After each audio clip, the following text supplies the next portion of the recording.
მინდა და სამგვარი გარკვეულ თემაზე. ამ ბოლო დროს ძალიან ბევრი ადამიანი მწერს იმასთან დაკავშირებით, რომ რაღაც პრობლემები გვაქვს, რაღაცნაირი პერიოდია, მაგრამ ძალიან საშინელი პერიოდია.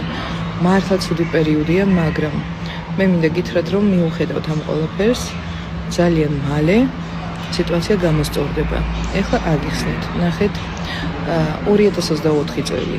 თუ ხსნიდად რა უბრალოდ აქტიურებდა კარმულ პერიოდს 2025 წელი უკვე გვარტყავდა და 2026 წლიდან გამოსწორების პერიოდი მოდის.